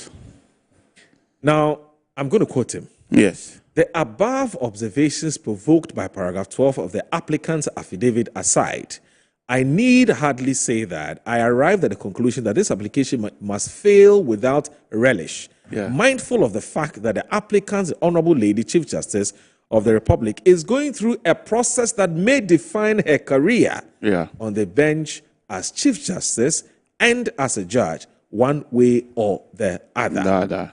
So, and it goes ahead to say that so to now go to the High Court to say that the removal process was only in respect to the position of Chief Justice is totally misconceived and intellectually bankrupt. That's what somebody else said. Yes. Somebody has just sent me a message on this. And you want me to comment? Yes. So what do you make of these? Yes. So as you rightly said, opinions of the judges you've of the actually Supreme Court. killed off the argument. They are arbiter statements. Arbiters are not binding, but they can be persuasive.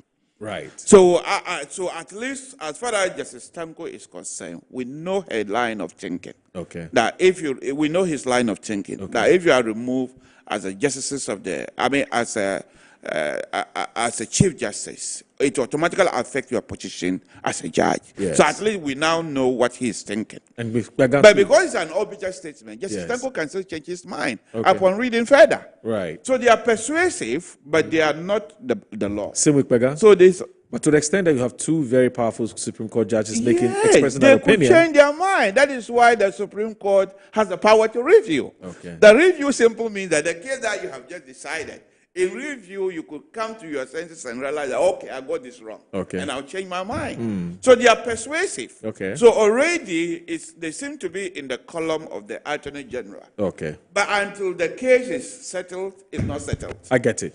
Well, let's take a break. When we come back, I'll ask my pocket lawyer, Nanaya Sapo, also for his view as well. Him and I were pocket lawyers. The two lawyers are Abdulaziz and Ishak. So stay with us. It's only going to get interesting. I think we're about 20, well, it was about 15 minutes to go. I don't know how we're going to do it. But stay with us. At least I know come back. Obita. I'm a branch manager. Of course, I accept only quality and affordable printed souvenirs for my promotional campaigns. I'm the head of academic affairs of a very important institution in Ghana. Of course, we only deal with quality, reliable printing companies for our institution's printing materials. I'm talking about appointed time printing. Appointed Time Printings. We take pride in our extensive print scope that transform your ideas into captivating visual masterpieces. We delve into the core objectives and vision of each print project. Precision printing is at the heart of our printing process as we meet your tight deadlines. Our rigorous inspection, color verification, and overall printing excellence are assured. 20 years of printing excellence. It's always a pleasure working with you to create a vibrant, dazzling printing experience that gives you a masterpiece. Appointed Time Printing, your world of quality and affordable printing.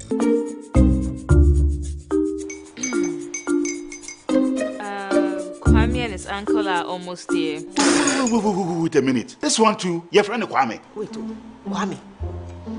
As in the same Kwame again? Yes, mommy. I'm the second coming. Into all this tension just to reintroduce that broke boy from Kaswa. Why would you deceive the family like this again? Now I understand the whole delay. Troll from Kaswa dear. Why wouldn't he be late? Or be later? Of course.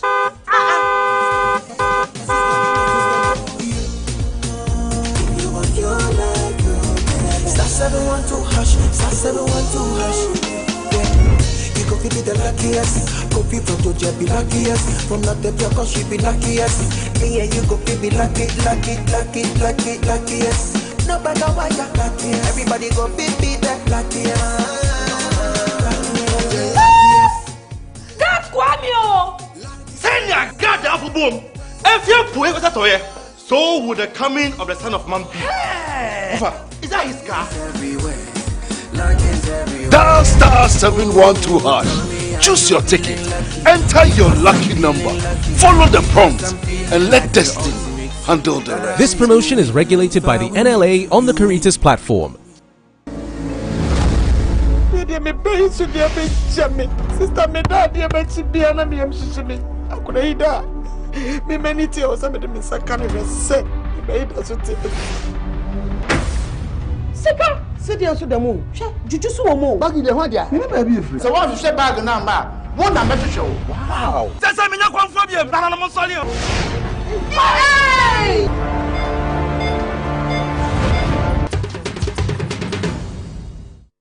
In this era of global and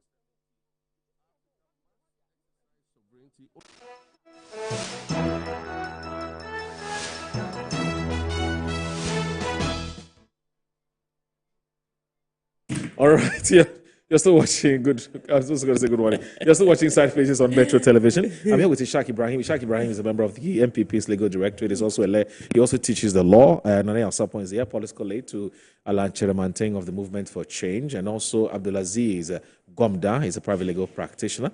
And so we're here. We're having a discussion about the AG's decision to go to court and get a clear interpretation of what the Constitution says about whether if a Chief Justice loses her position whether it automatically affects her position as the Justice of the Supreme Court. And it's been very interesting. So I come to Nanea Sapo. Nanea, I don't know how. I mean, how do you intend to look at this issue? Because I want him to end the show first. So when you're done, he'll end the program for us. We have about we basically have 10 minutes to go. So I'll split it 5 minutes each. So number one, I think that all of us having the discussion agree that the president never erred or breached any article of the Constitution. That should be established. Depends on what you're talking about. So the article... Because remember that Justice Tokono is in the High Court saying that, yes, you can sack me as Supreme Court, but you can't sack me as judge. Oh. So as far as she's concerned, the president has erred. I am talking about Article 146, okay, which talks about where the petition is for the removal of the Chief Justice. The president shall, acting in consultation with the Council of State, blah, blah, blah, that entire clause. Yeah, he's not erred. He never erred. I agree. The procedures were all followed and all of that. Right. Now, I am not a lawyer, and I think Ishak wants me to establish that fact, that I am not a lawyer. Yes. And of course, I am not a lawyer. So I am speaking as an ordinary Ghanaian. Okay. Who has but little knowledge in law and wants to read black and white. So my question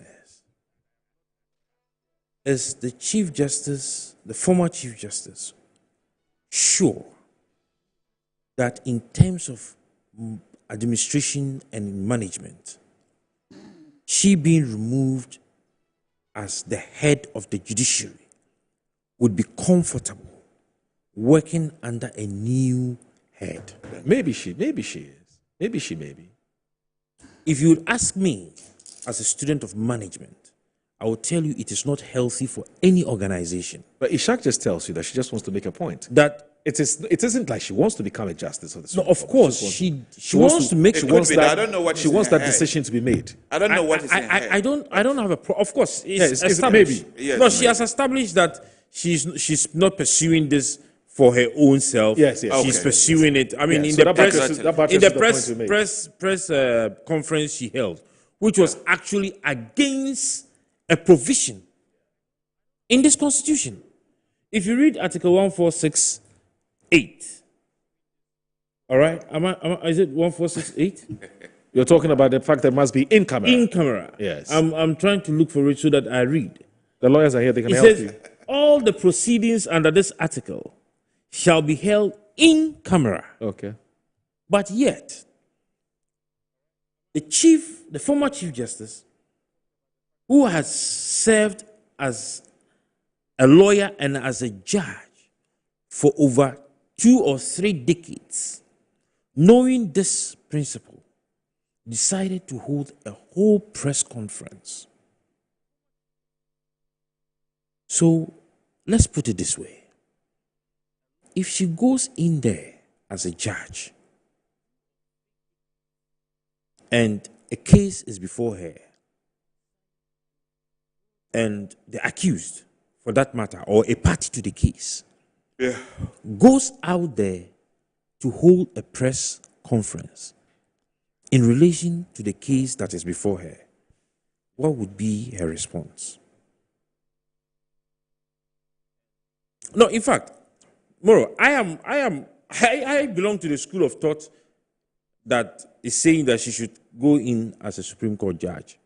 Why? Because and I always want to be very consistent. Yeah. When Afoko was removed as chairman, illegally removed, unconstitutionally removed as chairman of the New Patriotic Party, I held the opinion that it does not take away his membership. And when he went to the Human Rights Court, I think he won the case. Yeah, he did. That he being removed, or what brought him before the court, was to be removed as chairman. I have the judgment. In fact, that's the reason why he keeps insisting that he's still a member of the New Patriotic Party. As a member. Yes. You understand me? Yeah.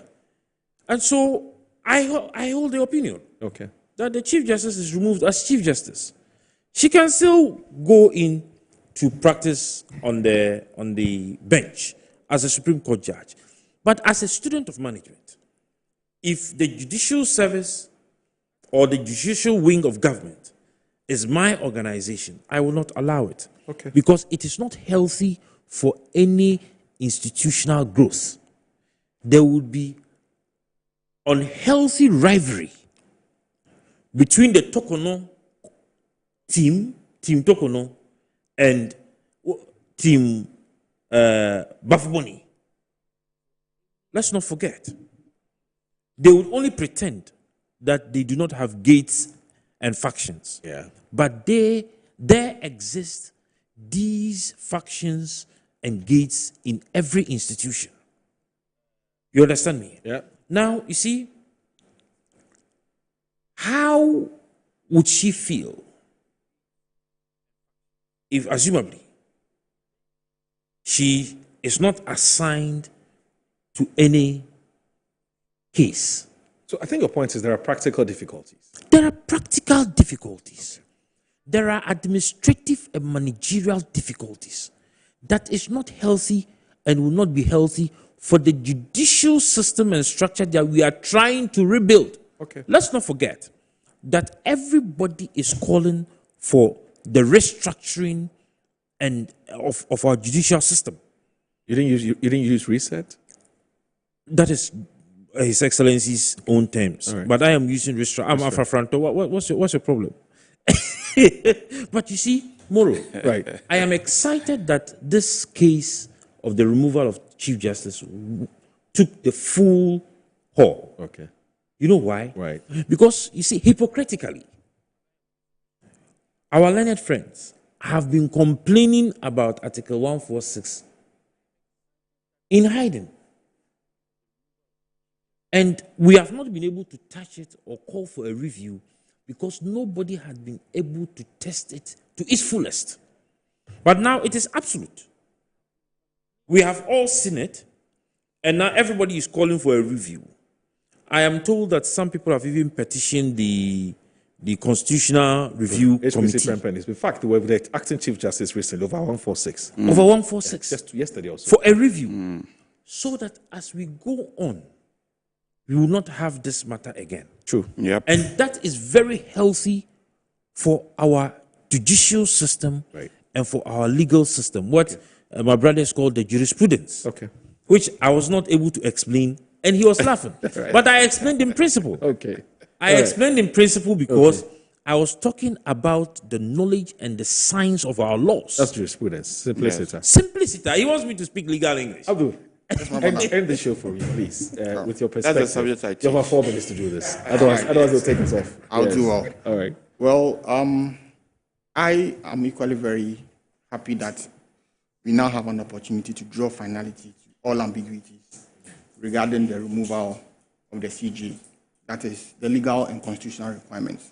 In the past, we've had an attempt in cases like the GBA case, in cases like Ajechun and Attorney General, and to the extent that although the court had made pronouncements or made comments, CG's removal links to her removal or his removal as Justice of the Superior Court. Yeah. But then the conclusion has been that those statements were orbital and did not have that binding effect as we seem to have in our jurisdiction where we practice what we call judicial precedent. Now, from where I sit, and without trying to preempt or prejudice the outcome of the case, which is yet to be sent to the Supreme Court, because what the Attorney General has done basically is to apply to the High Court that, in essence and substance, the application by the CJ borders on constitutional interpretation. And in our jurisdiction, it is the Supreme Court that has exclusive jurisdiction to interpret any provision in the Constitution that is ambiguous. And clearly, there seems to be disagreements as to the ambit and scope of the removal process under Article 146. Now, from where I sit, I've always maintained that the qualification imposed by the Constitution to qualify as a member of the Superior Court is the same for all judges or justices of the Superior Court. Whether you are a High Court judge, a Court of Appeal judge or a Supreme Court judge, the qualification is the same. The only difference, perhaps, as to whether you are in the High Court, Court of Appeal, or the Supreme Court is your number of years at the bar. But aside that, the main substance of your qualification is the same for all. And the Chief Justice is a member of all the courts. He's a member of all the courts. And when you look at the provisions of Article 146, it is titled Removal of Justices of the Superior Court, for which the CJ is also a part of. And it sets out the procedure. And the only distinction that arises between the removal of any other justice of the Superior Court and the CJ is the procedure. Whereas in any other removal that borders on Superior Court justice, the petition is sent, it is the CJ that establishes the prima facie case. In the case of the CJ, the President in consultation with the Council of State.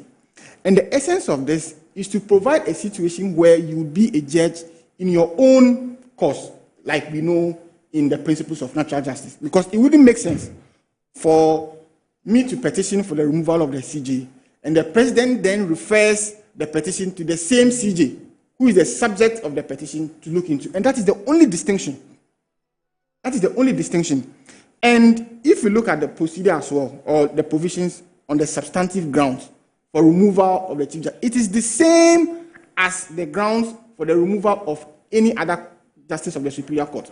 So now, if you are held to have acted inappropriately on stated misbehavior, or you are incompetent, and that removes you as Justice of the Superior Court, and same findings have been made against you as a CJ, clearly, it means that by being found culpable on stated misbehavior or incompetent, I think in her instance it was stated misbehavior, clearly the understanding we get from the provisions of the Constitution will be that you cannot continue to be a member of the Superior Court of Justice. And by being CJ, she belongs to all the courts of superior, in the category of Superior Court, that is the High Court, the Court of Appeal, and the Supreme Court. Okay. So once it is clear that she has been found to have been guilty of stated misbehavior, okay, and taking into account the grounds of removal of the other Superior Court justice, which also includes stated misbehavior, okay, it becomes untenable, okay, for one to argue that she could be found on to be culpable of stated misbehavior, okay, by virtue of which she should be removed as CJ, but yet, notwithstanding the finding of stated misbehavior, okay, she should still be part of the Superior Court. All right. That clearly becomes untenable. That's and fine. I have no doubt that Okay. the Supreme Court will reach a similar conclusion. All right. So Hadi from Pig Farm says that Hadi from Pig Farm says, good morning, my brother. 110% agree with a group of the lawyers who want to form their own association. The current Ghana Bar Association, led by the wife of MPP stalwart Mr. Jogate, is acting like the legal arm of the MPP. They were silent in the face of illegalities and constitutional tyranny under the Nana Bamia administration. Today, they're all over the place warning His Excellency President John Dramani Mahama. When Nana forcibly removed Madam Charlotte Sef from the office, what was their reaction? And then it says, how can Mother Ghana move forward with this kind of attitude by the Ghana Bar Association? Good morning to lawyer Abdulaziz Gomda. That's Hadi from Pig Farm Sense, that message. Madam Gertrude Okono is not a board member. She was a chief executive officer. A dismissed chief executive cannot turn to be a board member. Kweku from La Paz sends that message. All right. So Papa Bisu, I've also seen your message. It says, Ghana Bar Association, some of us, they don't show good faith, and they don't show good faith in the interest of Ghanaians. A typical example is the silence relative to the bad conduct exhibited by former AG Godfred Dami against Richard Jakpa. An AG tried to twist event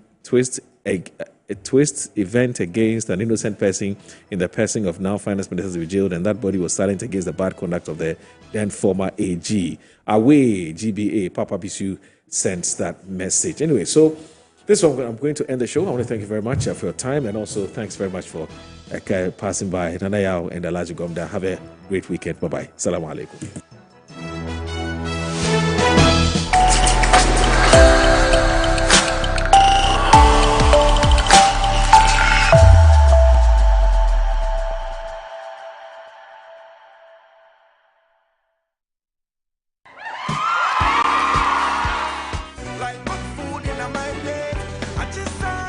And here we go. Don't go to what?